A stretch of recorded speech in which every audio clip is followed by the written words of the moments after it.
All right, thank you so much, Zeba. It's great to be here. Zeba is really the architect of Doris Duke's involvement in all this incredible work. So a round of applause for Zeba.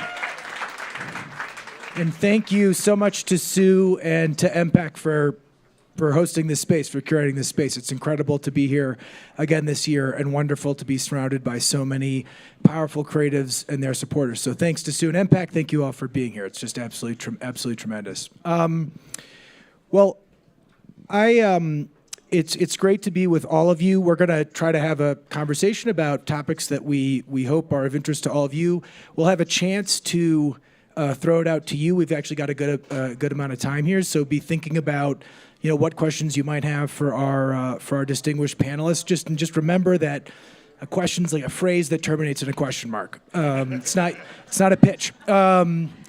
There's plenty of time for that at Sundance. So I think where I'd love to start is, I suspect for so many people in this room, there's not a clear line of demarcation between their personal creative passions, a social project or ideal that they're pursuing, and then the work that they're putting together. And so I just think it would be helpful for them to hear from you all, like whether you use the word impact or not, what is your relationship to some of the larger ideas that your work has been concerned with? And maybe, James, we can start with you and just kind of go down the line. Thank you, Sam. Grateful to be here. What a great space. This is amazing. I definitely resonate with just the question of identity driving and influencing the work that I'm a part of and that I want to get behind. I think that this last kind of guest speaker that you guys had made me think of connection. I think for me, it's what work connects to me and feels special, and that I believe that connects to an audience that I'm also passionate about. And so The Apprentice, for example, Ali Abbasi is an Iranian filmmaker that I've been a fan of for a long time. He says bold things and isn't afraid of pushing boundaries in the right way. And that project, I think, needed a team that was bold enough and trusted him enough to get behind it and to foster the connection of reaching an audience. And so we've had a little bit of success. There's a long road ahead as well, but that's a bit of how I think about it. Great. Amanda? Thank you, everyone. Thank you for being here. This is such an incredible group of people, and I think I've seen the proliferation of the word impact throughout Sundance this year. It feels like it's everywhere, right? And so in some ways it feels like it means everything, and it also means nothing. But what I think we're really saying is that each one of us is here and doing this work. If you're a storyteller, you're doing it because you want to co-create a better world. We're here because we do want to make the world better, right? So essentially that really is impact. But I think when it comes to impact campaigning and impact strategy, there's something really interesting and deliberate there. So if you're a content creator, obviously you may want your content to spark and elevate conversations, right? You may want your content to reach and engage new audiences. All of that is impact, and all of that is impact strategy. And I think that it's really about making sure that impact isn't just a wish and an aspiration, but turning it into a plan. And so that, for me, is what's important about impact. Yes, first of all, thank you for having me here. I'm always so honored to be invited into spaces like this. I am not Muslim, but I hear I'm Muslim adjacent, which I appreciate. Means I'm doing right. Maybe I'll revert someday, but right now we'll see. So I'm a child of the 70s, which means I was born right after the Civil Rights Movement, which means there was this idea that black people had won, even though it sort of ended with the assassination of our leader. So my mom, who's still alive, 87 years old, with us very on it and texting me all the time, was just that generation of people who were like, now it's time to see if we can get the benefits of that civil rights movement, and then very quickly found out, they aren't all showing up. So, and I was an only child. It's interesting going through that exercise, which I think is one of the greatest things I've ever seen, the exercise that was done, the presentation. I just want to be clear about that. I've learned recently that the way I identify myself, if there was no white supremacy in America's history of racism, I told you this morning, I would identify myself as an only child. but because of racism, I'm a black man, but inside, I'm an only child. So I was taken around by my mom everywhere and very quickly learned there's the work of the job you were hired to do, and there's the work you have to do as a member of your community with some level of privilege to make sure it's easier for the person behind you. So I'm like, is that called impact? Sure. But it was never a thing that I didn't know, especially as I started to make it sort of in show business in whatever ways that is. I had dreams of becoming famous. That like I was very clear that like now that I'm here, even on the things I'm doing, I have to be aware that like I have to look around on the first season of my show, United Shades, and go, I'm the only black person employed on this show, a show about intersectionality and diversity. I have to say I will not come back for season 2 unless you allow me to hire more black and brown people on this show. So I also had to check with my wife first before I said that. So, and she said yes. So I'm gonna be clear. She's also the hero who said, yeah, you can do that. We'll figure it out. So for me, impact, it's like whatever the language changes, whatever DEI, critical race studies, woke, impact, we're going to be doing the work either way, and my community's going to be doing the work. Is Favi here, Faviana Rodriguez? There, she's back there. I mean, first of all, I know this is Muslim House. It also feels sort of like Oakland House a little bit. But Faviana is somebody I work with in the Bay Area in Oakland, and like without a doubt, we are talking about the art and the impact. And Favi says culture leads political change, and so without a doubt, I am in the mix with people who know that it's not one or the other. It's all happening at the same time in equal measure, all at once. Everything all at once. So let's pick up right there, and Amanda, I want to go to you next. So, I sort of turning the question around then and kind of asking about the relationship between kind of culture and impact. I think it can be easy, certainly like in my side of the business, it's easy to sometimes think like the way that culture can drive social change is when the cultural artifact is about the change. It's a movie about X idea. And I think something that Participant really demonstrated is, and you made this distinction between the campaign and the work, that there's all kinds of different creative production and works that can inspire discussions about social issues. And sometimes the work is centrally about that, but sometimes it's ancillary or it's evocative. Could you talk a little bit about that? Like what are the different ways that you've seen culture being a powerful vessel for social change? Yeah. So I spent the first half of my career in really more the traditional social sector. I was working on like on the ground programs for anti-malarial medication delivery and like support for smallholder farmers and that kind of thing. And I think what I realized is that all of that stuff is great.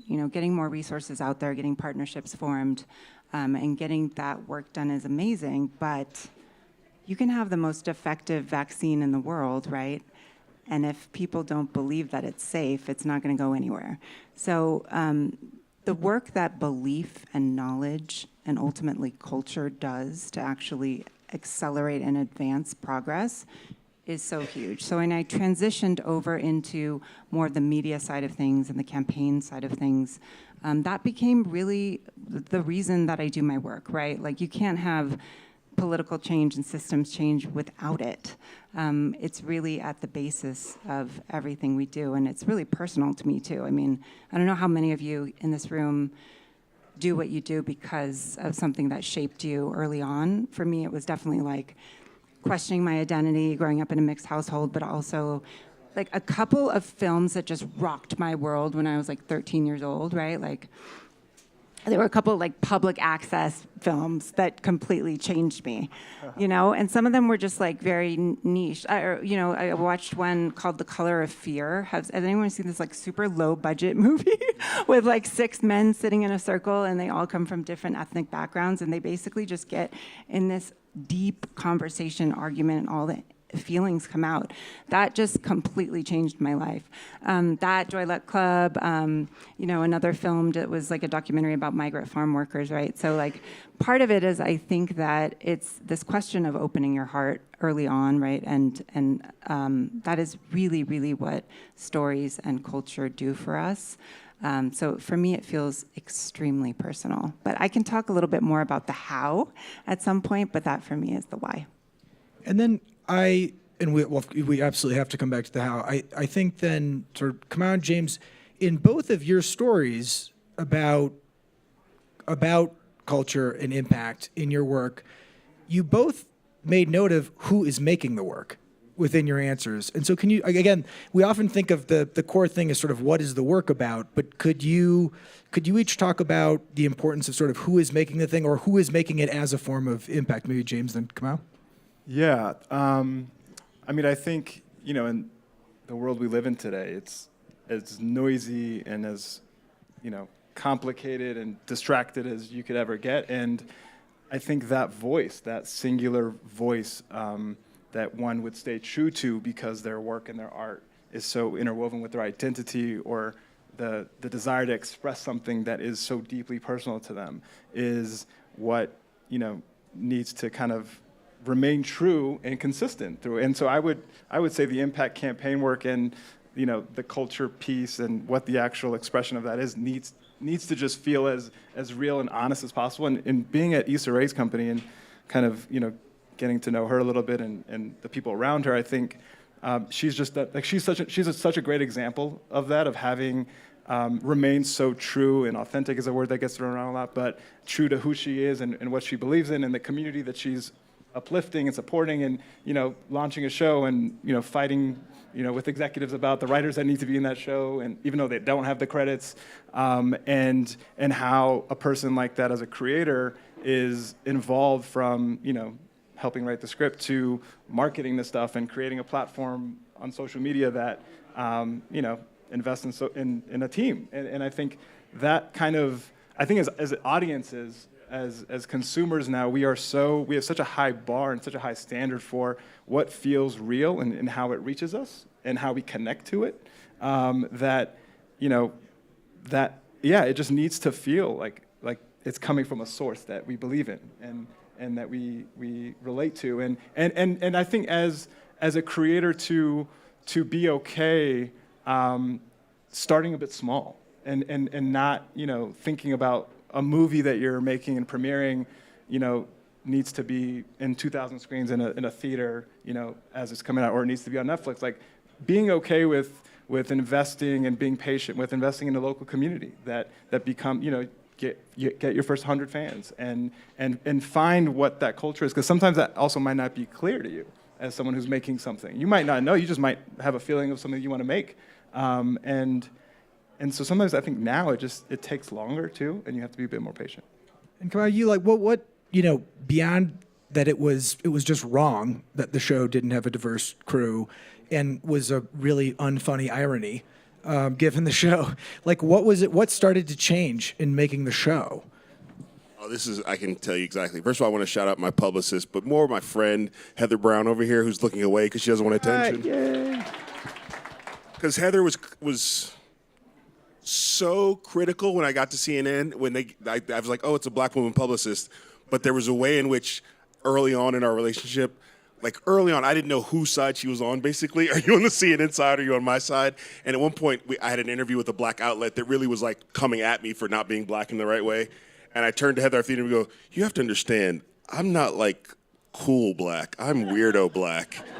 And Heather went, I got you. And from that point forward, I felt comfortable with Heather telling me to do whatever she wanted me to do, because I knew she knew what was at stake for me if I went and walked into the Breakfast Club, where my blackness comes off weird, versus when I go into a podcast, So that's just an example of the institutional difference of a publicist who is like you and a publicist who isn't like you. But then I would say, so the first episode of the show, which is sort of the one that's most known, we did an episode where it was me meeting the KKK. So I'm the only black person on the crew. No black people in the KKK. What? But yeah, I know. It's been a huge shock. It was before DEI. Yeah. So what that means is that at one point we were filming and I'm engaging with the KKK and asking questions and having to really hold in a lot of emotions and I realized that we're not filming. And I'm just wasting time talking to the KKK now, and this costs me something.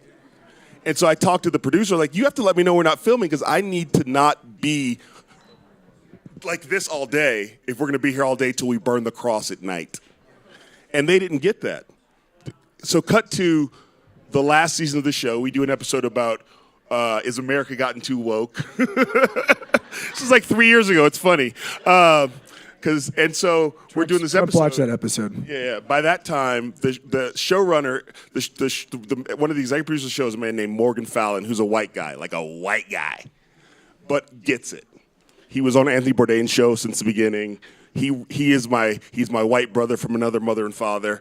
And Mo said, it is important to me that this show has an all-black film crew, which sounds like not a big deal, but that means 3 different people who are working the cameras who are all black. And he said, this show needs to do that. So that means he had to hire people who were sort of operating slightly outside of what their resume said because they'd never gotten that opportunity before, which means Mo then had to know that he had to mentor them because they weren't ready, they hadn't had the reps, and he had to be patient with them so that we could get the thing we needed, which was his all-black film crew. So Mo, the white guy, had to be like, it's going to cost me some work because these people haven't had this opportunity before. So then cut to the woke episode. I'm interviewing people about the schools going too woke, and there's this guy who says the schools are wasting too much money feeding kids breakfast and lunch. And one woman saying the schools need to focus more on the history of the history. And I was like, you mean like the genocide of Native Americans and transatlantic slave trade? She's like, no, not that stuff. And then at the end of the interview with these people, I'm like, one of the photographer, Andre Leroux, who's a good friend of mine, who's also a black guy, said all the black crew members were looking at me like, he's doing it. And they all could feel how hard I was working, so that afterwards, when I finished, they all went, whoo, and I went, yeah, and that's all we needed to say. Whoo, see you later. You know what I mean? Like, I don't have to explain what I'm going through. They can, even the way they're filming it, and on top of that, when you have a black film crew, they know how to light black faces so we don't all look like we're the same complexion. So it's all of it. It's the content, it's the culture, and it's the technical expertise.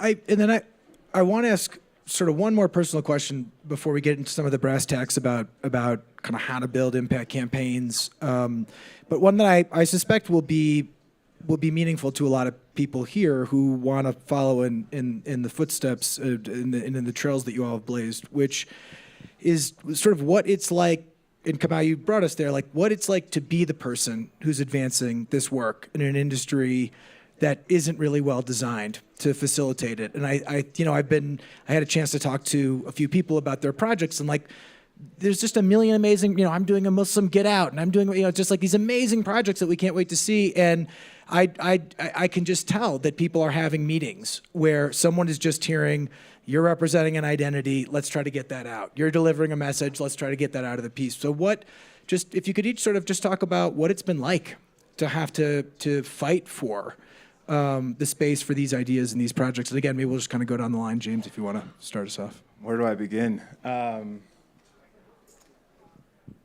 I mean, that's a tall order question. I think. Tell us how you do it. Yeah, how do you do your magic? I guess most recently, I think started out really maybe overstretching myself. I think I would, coming up as a manager that's trying to build a little bit of a business and trying to build a film slate and get one project off the ground. I think I spent a lot of time reading and mentoring and trying to find that thing that's of our culture and break it in, and I still do that a lot. But I think most recently have had to be a bit tougher and know that that toughness of love. Like, for example, I met a writer just recently who swears that they have I keep referencing Issa Rae, but the Iranian Muslim American version of an Insecure. And so read it, good script, needed a little bit of work, and I said, well, what's your version of the awkward black girl? And they were just like, what do you mean? And I'm like, the fact that you don't even know what that question means is unacceptable. It's just like unacceptable. And we're done here. Like you just like you don't even just respect your craft. Let's put the cultural stuff aside. You don't respect your craft enough, And so I think I've tried to find this balance, I mentor in more formal ways, whatever, still, But that's why, again, I think the Ali Abbasi example, when people, the amount of people that said I should not do that, back this movie and back this filmmaker, and said I was crazy, and all those different things, I felt confident in him and the relationship that we had, and the respect and the work that he's put in for his craft. And now I'm working with him to mentor and find other young Iranian filmmakers from different parts of the world with a person who can do that. So, Amanda? That's amazing. I feel like you got to learn to be multilingual. That's my feeling, is that there's certain words that I can't say when I go into a room. If I go into a room with studio, for example, I don't.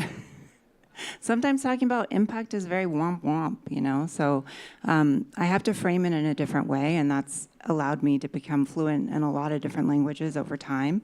And then you also, you identify, you find the people that are going to understand it and are tied to the project in a really prominent way. And sometimes that's the director, sometimes it's an actor, sometimes it's a writer. And then you get together with them and you work out a plan together. That's how I think I've been able to progress a lot of campaigns. Come on. So all of my projects are intending to assist the dismantling of white supremacy, but that's not how I always pitch it. That's not always how I pitch. And so I'm just saying what you just said is so, I smile because I'm surrounded by, some of the people I work with the most, I'm closest with are academics. My Kelly Rafferty, who's my right hand, is a PhD from Arizona State, from Berkeley, I'm sorry. She would be mad. She worked at Arizona State. And then my wife's a PhD from UC Riverside. And so I'm surrounded by all these academics. And sometimes the feedback I've gotten is like, Kelly needs to say white supremacy less in the meetings. And Kelly's this white queer woman who's like, I'm not afraid to say it. And so we have to sort of do the thing where we have to code switch to get the thing across and highlight the things we want people to know about while also keeping the thing in there. So like, for example, with, we did the biggest project we sort of did, I feel like that shows this, is we did a 4-part docuseries called We Need to Talk About Cosby, which was about the crimes and career of Bill Cosby that was absolutely trying to be an attack on rape culture as a whole, in addition to talking about, because that was Bill Cosby's crimes was a window into that. And so, but you can't tell Showtime that. I mean, Vinny Malhotra's great, and he was at Showtime at the time, but you can't put that on the poster. But absolutely, it's in there. But then my job is to really hold on to the fact that we can do this. It's got to have propulsion, movement, humor. It's got to be sticky. It's got to be soundbitey. And that's where I come in to make sure that it's something that people will take with them and not feel like they're being lectured at. And so it is a delicate balance. And I just want to say this too about, first of all, Issa Rae is the greatest example of this ever. Awkward black girl. I love the story you told, because Issa Rae can't get insecure unless she goes, I'm going to make Awkward Black Girl by myself with my friends. HBO, and then HBO goes, we like that. Would you like to do that over here? And can we change the name so we can own it? Whatever it is. And so the idea being that we have to sort of make our own things, because you all have no idea how many amazing projects just weren't allowed to exist because somebody was like, I don't get it. I mean, amazing, world-changing, culture-shaking projects that just will never exist because they can't figure out how to get the people in the industry to do it, and they haven't figured out how to do it on their own. So we're really losing culture right now. So let's start getting into how to do this and the different ways that you guys have done this. Amanda, I want to start with you. You introduced in your earlier in the panel the distinction between kind of the work and the marketing. And I felt that at times there is a feel, and even actually I say when foundations invest in impact campaigns, there's somehow this implicit idea that commercially marketing a movie is the dessert, and the impact marketing is the vegetables. And in fact, if the impact marketing campaign looks too entertaining or could also serve the pecuniary interest of the film, then maybe is that really an impact marketing campaign? And Participant really challenged this distinction in powerful ways. So could you talk a little bit about actually what is impact marketing and how should we really think about it within the context of producing culture? Absolutely. Marketing and impact are part of a virtuous cycle, right? So you obviously can't have impact unless people actually see your content. So it's important to make sure that the marketing is incredibly sound. And then it just so happens that the impact can actually start to fuel a bit more of the people seeing it over time, right? So that was something I think we uniquely, I mean, a lot of people here understand that, but for me, it was really exciting when I got to participant to know that they cared about the commercial viability of their projects, right? They weren't really just making niche projects that weren't going to be seen, that they really wanted them to have the right distributors and the right marketing, the right P&A, and then the right impact campaigns behind them as well. So something that actually one of my colleagues, Nicole Starr, who's right there, and I did a lot, is, we made sure that we were, when we were structuring impact campaigns, we were looking at how they would engage and expand audiences in a new and different way, right? So one example that I'll give you is on the film Dark Waters, which was a Mark Ruffalo film that I worked on. I led the campaign from start to finish on that, and it's about 5 years old now, so we can see how the impact actually came true. But one thing that we did is we had the luxury of starting really early. That's always a huge asset, right? So not only in starting at getting different perspectives on the script, which is something that MPAC does so well, and did with us at Participant a lot, but also just starting to really map the landscape of people. Who are your people? Who are the organizations and the activists and the leaders and the journalists, et cetera, that are really tied into whatever the story is and for whom the story that you're making is a gift. And for Dark Waters, we identified all of those folks. They happen to be amazing community leaders. We joined them together in a coalition that became like a big tent, basically.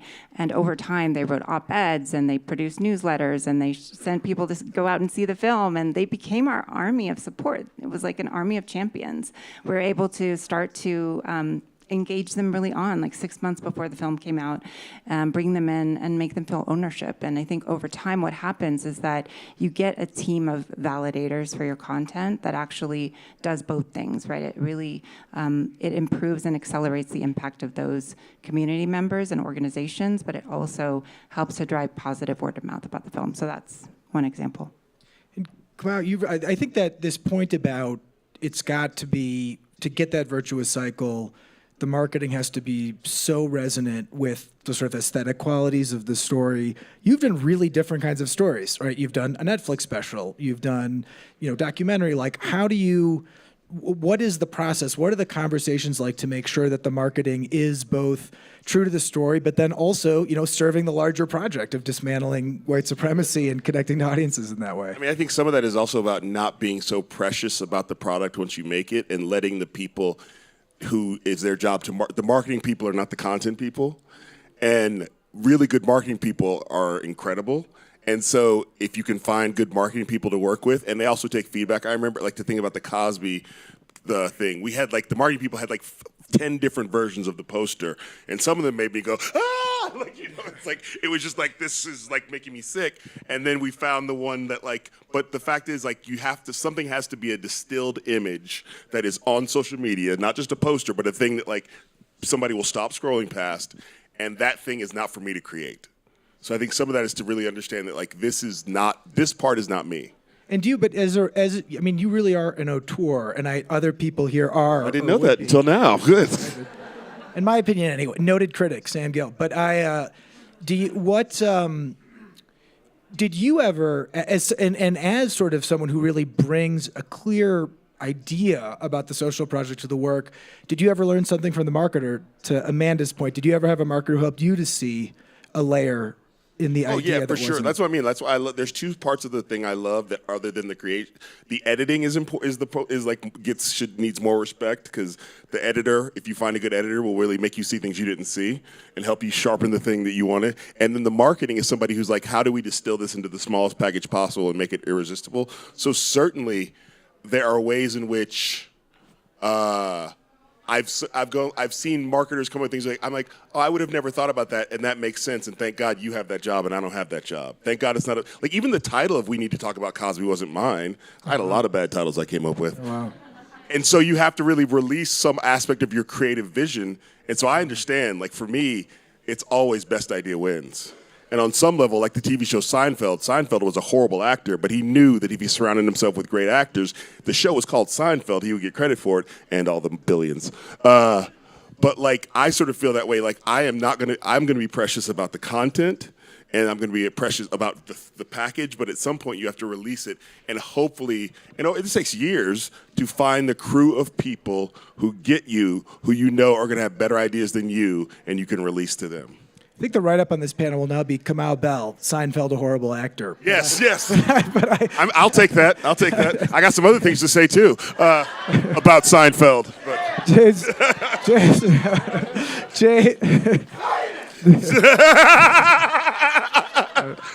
James, he's good with teenagers. You did something with The Apprentice that is really interesting, which is, and I don't know if it was sort of intentional, but like in some ways, part of the MPAC campaign, as I've experienced, is the controversy around Dan Snyder and trying to keep the film under wraps as part of like, I'd love to hear about, what are some of the ways that you think about impact campaigns, and are they always express impact campaigns, or are there other ways that you've tried to build buzz and to market your works that you can see that it's having an interesting social impact, even if in the first instance that's not what it was or what it looked like?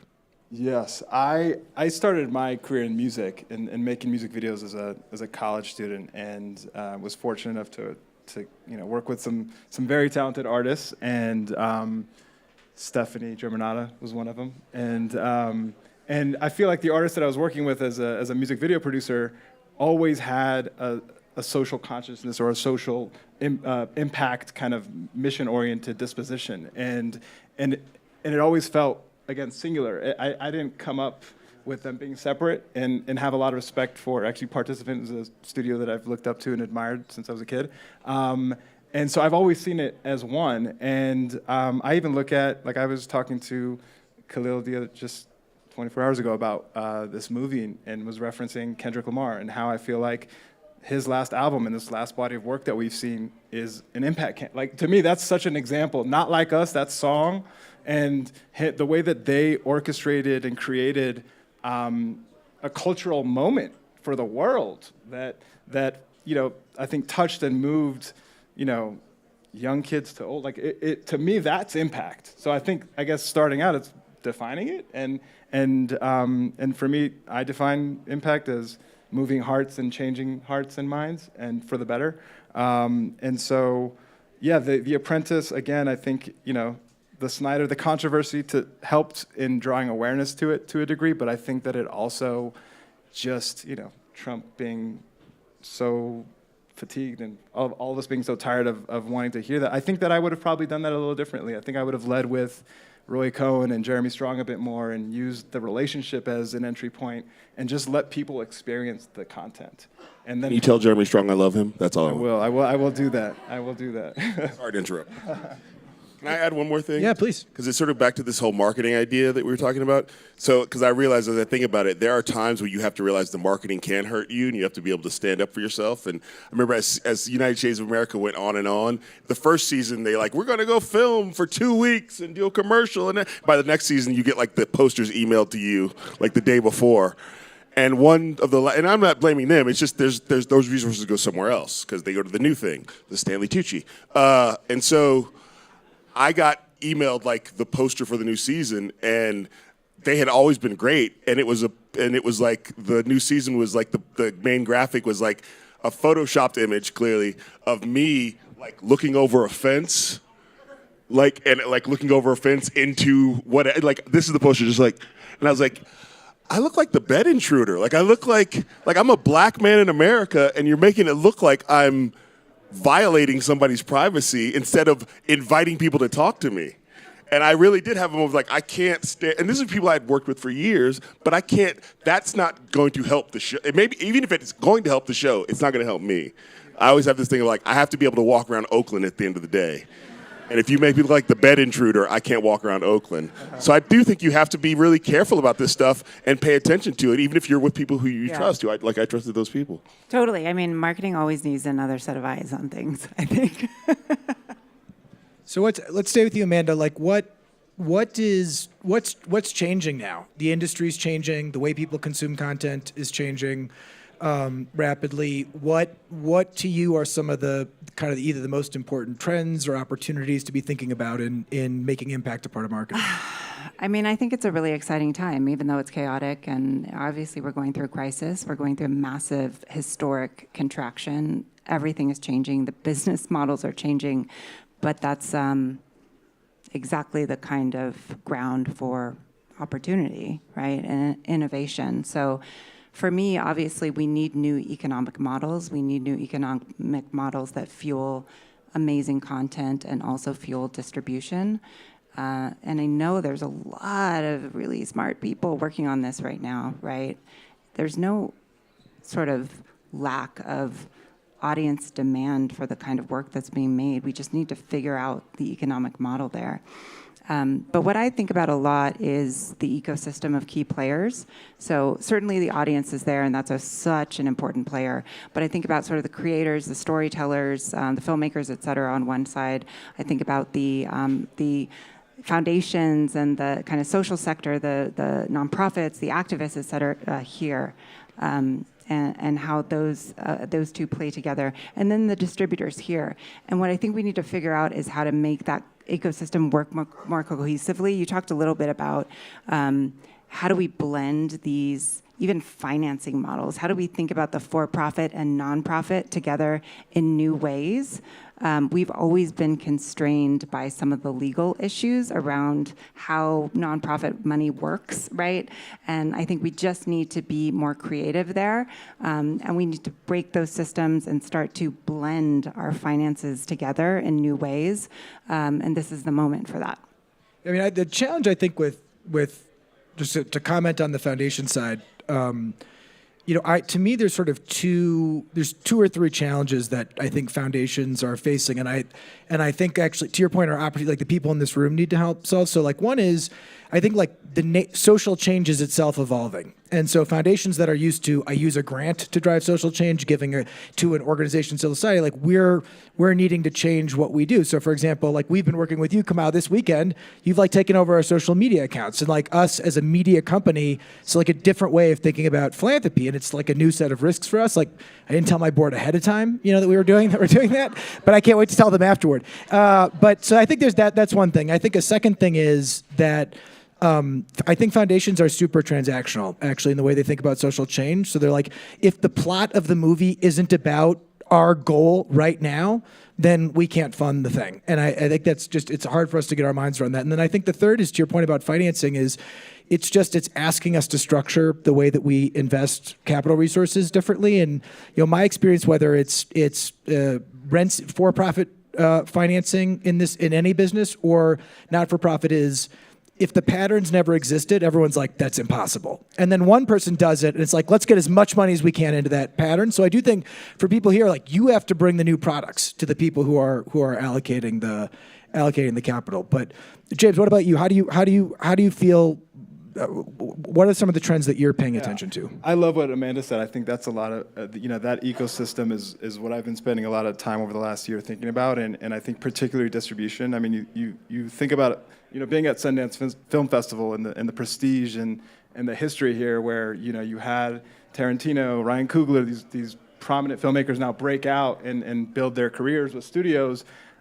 Sure, that still could happen, and that is happening, but I think the idea that there are distributors, legacy distributors that can pick up a movie that's either an international darling or just more of an independent film and do something meaningful with it that affects their bottom line and helps an artist out. I think there's a big disconnect there, and I think filmmakers need to know that it's part of their responsibility now to drive what building community and activating culture around a project looks like, and to find partners and other organizations to work with them on getting their film seen. And I think distribution in general should be rethought about, like, how does, in the same way that a musician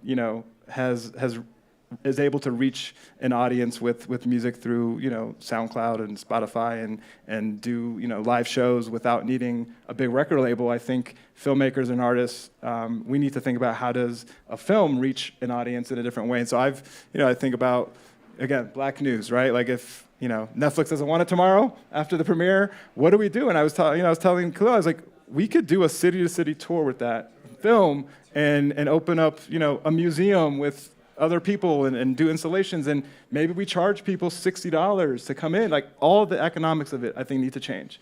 So I've been thinking about a lot of that. Can I add something there? I just, I am so glad that Black News is in your hands now. It's very exciting. And in some Work on ways, it together. and in some ways, Need a host for those screenings? here we go, turning conversations into action. I would say that, like, in some ways, I don't feel sad that Participant closed. It was a company that was started 20 years ago, right? And the media landscape has changed enormously.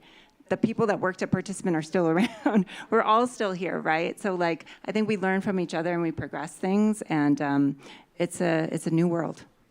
That point about there's the fragmentation of the audience challenges the economics, but it creates all these new go-to-market opportunities. I think is just so well. I mean, we're trying to think a lot about that as an investor in these, and Zeba's been incredible. It's like it's got whatever is the right thing for the audience is the thing we should be funding. But come on, what about you? What are the trends you're watching? I mean, so I've talked about this a lot, and as we talked about this morning, I get most of my content through YouTube now. Like, I will turn on Netflix when somebody's like, you need to see that thing. Or if I'm like, I have a friend who has a comedy special, I will go see that. Michelle Buteau is the current one I've just watched. Roy Wood, too. But, like, there's so many people, and I think that we need to understand there are people who have no thoughts of how to get into mainstream show business who are in their kitchen or in their closet writing and talking about and editing video about things they care about. That is incredible, and they have a dedicated audience who finds it, and you will never hear about them unless you go find them out, or somebody like me, unless you meet a cool person like me to tell you about it. And the mainstream needs to go get those people, because those people don't need us. They are making a good living. They don't even think about they don't even think about Sundance because it doesn't sound like a thing that's for them. And they're not just young people. They're people who are like 40-year-olds who are like, I've always wanted to talk about knitting, and I'm just going to do it in my closet now after my kids go to sleep. And they have 500,000 people subscribed to that thing, and they are making a living doing that. And so I think for me, there's this idea that content, maybe if Netflix and all these people don't fund the content will be made. Some of us will like go to YouTube and figure out, how do I do that thing that I want to do, but in this format, because there's an audience that you can go direct to. And a lot of those people don't meet you. There's a guy named H-Bomber Guy who made a video about, who said, mm-hmm. You're the first person who's ever said, mm-hmm. So you're Works at Doris Duke Foundation. Yeah.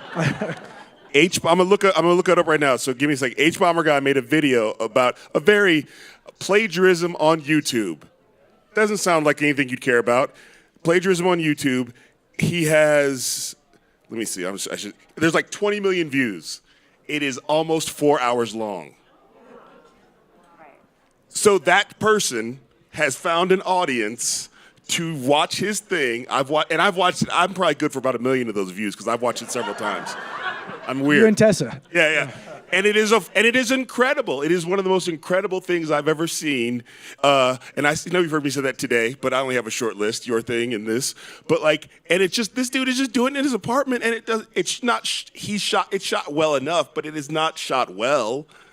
It is not, you can hear the sound, you can hear the thing. And I'm like, that thing is happening over there, and he doesn't even need you, but we need him. That's how you change the media landscape. So that's follow me on my YouTube channel when I start it. Yeah, if anyone wants to produce the fan cast of Kamau and Tessa for H-Bomb, I'm negotiating that after the H-Bomber guy. panel. He lives in England. I'm a fan. So I'm going to ask you all one more question, and then we'll throw it out to the audience. So be thinking about what questions you guys have. So to give another shout out, Diana Mogan, who runs Ride Back Rise here, is here with us and hosted an amazing dinner this summer on some of these topics. And there was a creator there who could be on this stage. I'm just not saying who because it was sort of private dinner. But one of the things they said was that they were frustrated by being in meetings about the kinds of projects we've discussed and hearing people say like, "Oh, this would have been great 5 years ago. We totally could have done this." And he said, like, we've got to disprove that. Like, that's not true. We can still do these things. So that's what disprove that. Disprove the pessimism that some of us are feeling because we're having those meetings and hearing those things. Explain why that's wrong when we hear that. And again, maybe we'll just go down the line. So James, over to you. I would just say make it then, and find your audience will find you. If that conviction is real and you believe it, then make a proof of concept and find the H-bomber audience that's yours. And then go back to and then the executive would be calling you.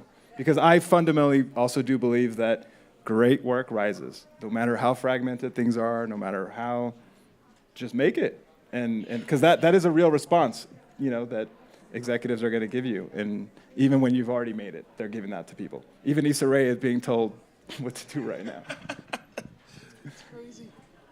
Sometimes I think we do need to just be medium, like move outside of the medium of just feature-length film or specifically, a portioned series. Part of me is like, this disruption is also going to come not only with change in how we platform things, but change in how we make things in terms of length and format and all of those pieces. So I'm excited about that because I think we're all consuming media in really different ways now. And there's a lot to be done there. And in some cases, it's going to be more affordable. Yeah, I think that as a person who was born into being black, I come from a community where you always got to go, no, you're not gonna do this for me. The system, we'll be over here. Every black community used to have a thriving black newspaper because our stories were not covered in the traditional news. There used to be a thing that every black neighborhood had its own little downtown section where we could get the things we wanted, and it certainly happened in Arab neighborhoods and Muslim neighborhoods, and it still happens to some extent, where we could get the things we need because we can't get them. For example, I came to Sundance with an Afro pick because I knew I couldn't find one here, and I lost it in an Uber, and that's why my hair looks like this. So just knowing that, like, it's kind of always, instead of being like, man, it's always on us, it's like, yay, it's always on us, is the way I have to sort of flip it in my head. All right, let's go to the audience. And maybe I think we're going to run a mic to you. And just if you could identify yourself too, that'd be great before you ask your question. Salam, thank you. My name is Lina Al-Qaisi. I'm based in Los Angeles. I make Arabic resistance music, and I'm an entertainment attorney. My question is about... Great combo. Sure, yeah. Yeah, you got to do the work, all the work. Kind of, and the question's related to that. So it's about interacting with the mainstream and like the man and the matrix while also making your art. I think all of us have different ways of doing that. And to your example about, the person who raises their kids and then just does knitting after work and has their own kind of like outsider audience. And then others of us who like make the art and then HBO might pick it up, versus still others of us who like have day jobs and then do what we use those day jobs to fund what we do without having to go to other people, but are, have 2 feet, 1 foot in 2 different worlds. I just wanted to ask a bit about either examples you've seen or mindsets around the fact that we're interacting with the state and like mainstream outlets while also doing what we do, because sometimes I find myself falling into like black and white thinking, like I just want to go to the maker spaces or just want to do the underground music for my friends, but then I have to go earn a living. Have you struggled with that dichotomy? Do you have any tips? I know it's kind of a broad question, but I hope you can answer in your own way. I'm sorry, I just got excited. So right now there's a lot of talk about boycotts of social media platforms that are owned by jerks, I guess is the technical term. And there's also boycotts of like companies that have like canceled their DEI initiatives, boycotts of these major like big box shopping places. And a guy I know online, Black Food Fridays is his IG, Black Food Fridays, KJ Kearney, said if you boycott Target, and he has primarily a black audience, if you boycott Target, you have to understand that Target actually does a pretty good job of getting black products owned by black people on their shelves. So if you boycott Target, he's like, do your thing, but also understand that you're not necessarily, maybe not accomplishing the goal you want to accomplish. And some people are like, we all need to boycott these social media platforms, but there are people, and maybe you're one of the, who have built a career of work on these things, and that's how you let your audience know what you're doing next. And so I think we have to be really careful. We just have to just know why you're doing what you're doing, so you can explain it to yourself. But I don't think it can't be black and white, because otherwise I don't think we could all survive in this system of America if we made it black and white all the time.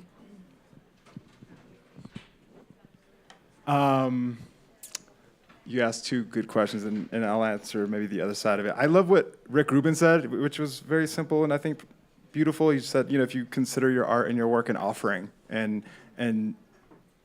do that enough, eventually your people will come to you too. And you do it consistently enough, eventually it'll help pay for your livelihood, and maybe you can leave your job. But I think, we sometimes over or underestimate how much peers, people that we look up to, also have to do that, and also have to contend with, the financial side and the artistic side. So the mindset thing is cheesy to some degree, but being patient and continuing to channel and create from that really personal and special place, and not leaving the job too soon to have that hurt that work, which I think some people also. My brother's a writer, and he's in New York, and New York's expensive, and he was waiting tables and had another day job and was writing his novel, and was really, really struggling. But I remember he told me, he's like, I'm not going to leave my job because I don't want to struggle. I don't want my time, my 2 hours a day that I have writing, I don't want to be thinking about my rent, And he's a published author now, so it worked out. Yeah, I think there's no shame in a day job. I think a lot of times the idea of art not artist necessarily, but the idea of being an artist, you feel like I'm not really an artist until I give up my day job. And I think that's just not true, and also not realistic in this country to do that. So, I was a stand-up comic for many years and also worked at a video store, and in many ways I considered CNN to be my day job while I did stand-up comedy and did other things. So I think that there's no shame in a day job. And I mean, Amanda, how did you? I assume this tension must come up all the time, where there's you need to finance the thing, but people that are financing it or distributing it don't always share the same goals. They have a different idea of the goals.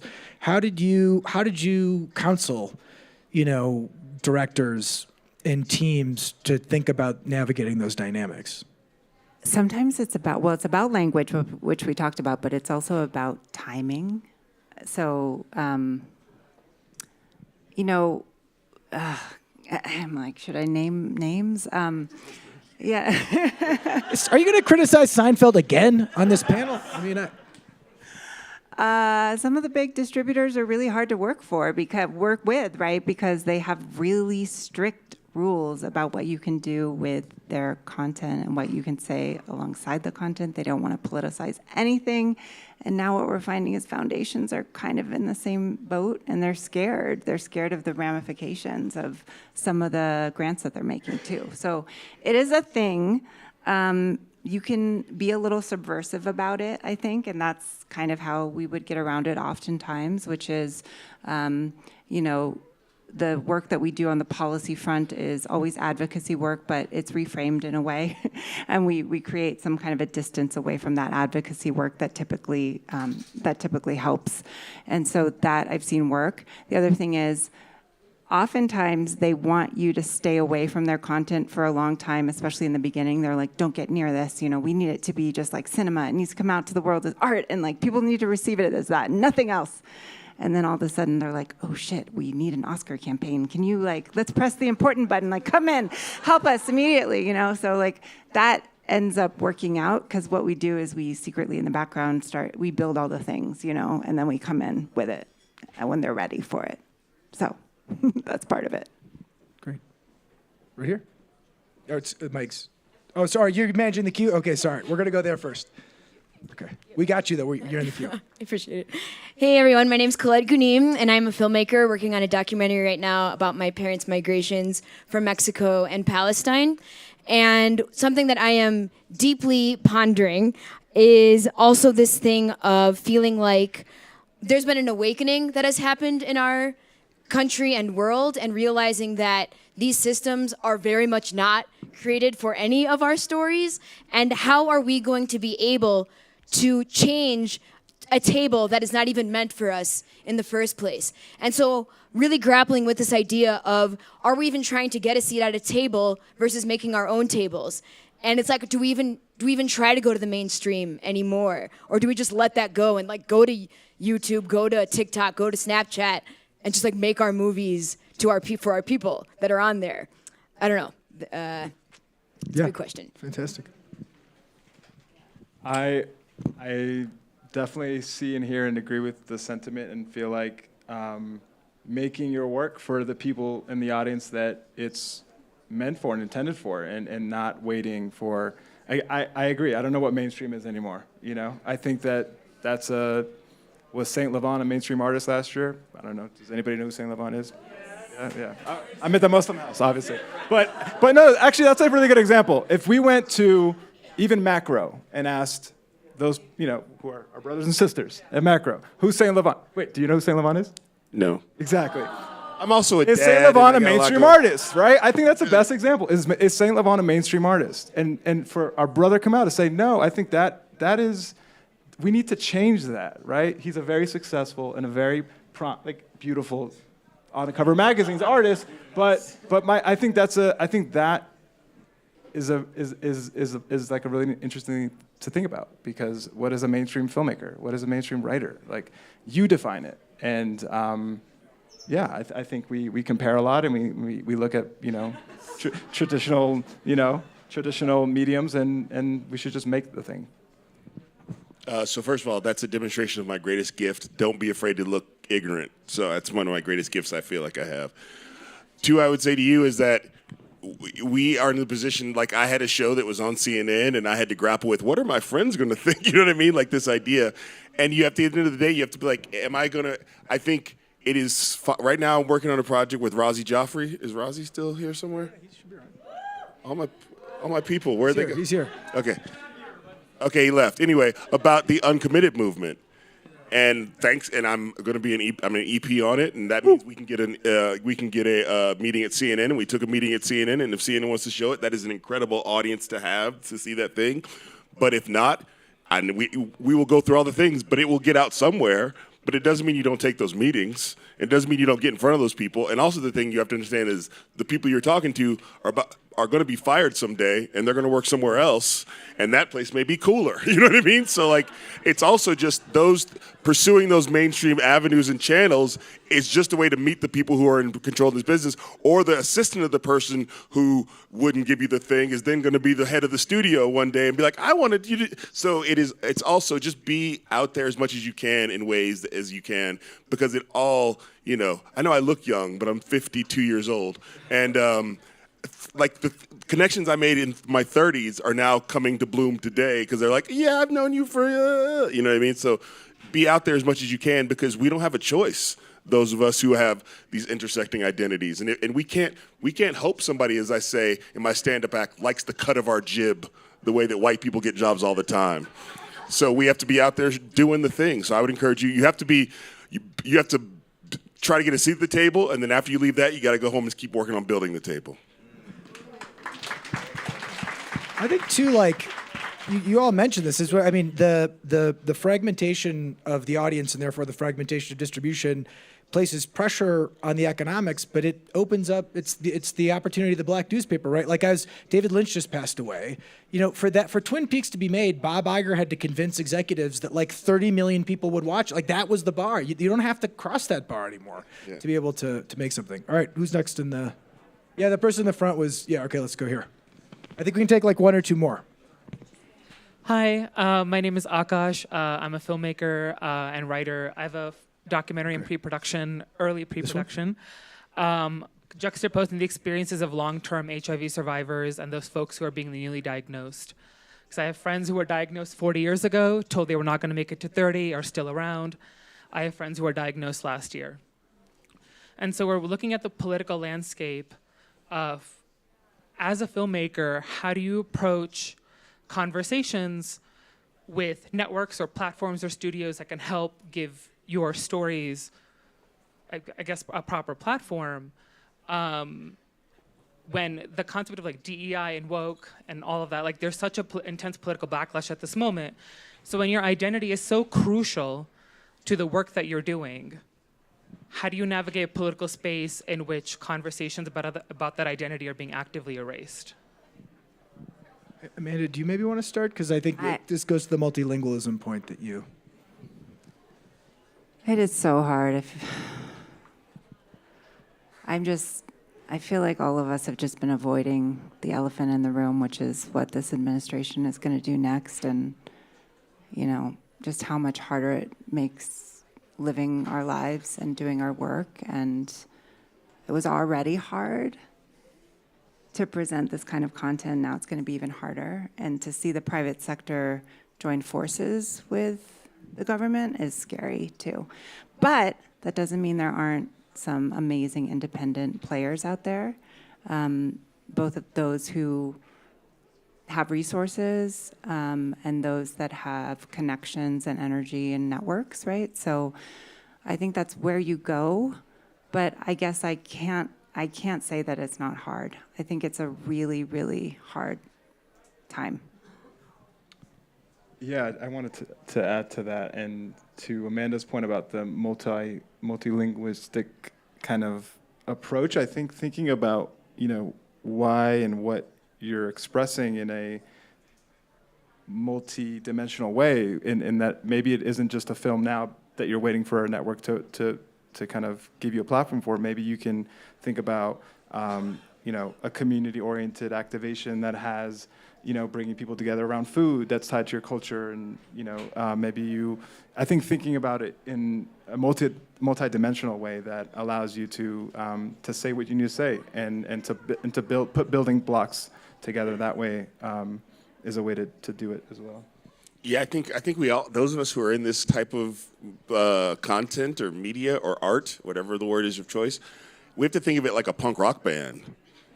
It's not like I think we want to think of ourselves as like the mainstream pop star, but I think on some level, like you were saying with Black News, you may have to sort of take that from like place to place and show it to small groups of people, but create a business model that supports everybody, and sort of go that like, and if you do that, you may get those mainstream outlets to come to you, but also the other thing I would say on top of that is like, make sure you are your own harshest critic of your work, not meanest critic, but make sure that when you get that meeting with the person who is in the place, that you actually have something that is not just doesn't sound good or sound, I haven't seen it, I'm not saying, but also is like, can stand the test of somebody being like, I didn't want to buy this, but it is really good, you know, or I didn't want to really so I think that's the other thing too. You have to sort of understand that like you are a punk rock band, but like just like the legendary punk rock bands, like Black Flag rehearsed a lot, you know what I mean? So yeah, make it good. So I think we're running out of time. So just last question. I think, in thinking about, you know, Amanda, what you really eloquently reminded us of, you know, this is a really hard time for these ideas. It's a draining time for these ideas.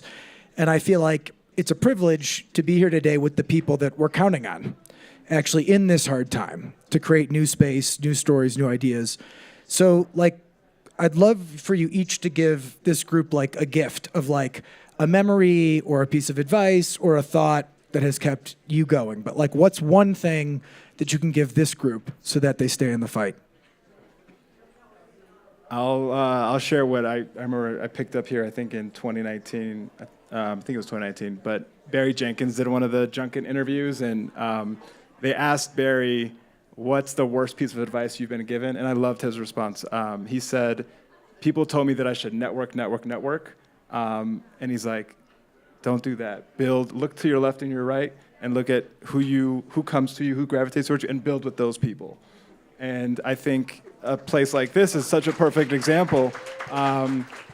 Someone like a Sue who has helped with the help of a Doris Duke Foundation, like build a Muslim house. I didn't think that there would be a Muslim house here 4 or 5 years ago. Like to walk through these doors and to look at people that are from parts of the world with the values and ideals that I have, I think this is where the magic can start. The Apprentice started at a festival with Ali and a writer that, he decided to take a bet on. So yeah, I would say don't worry about the networking and look to your left and right.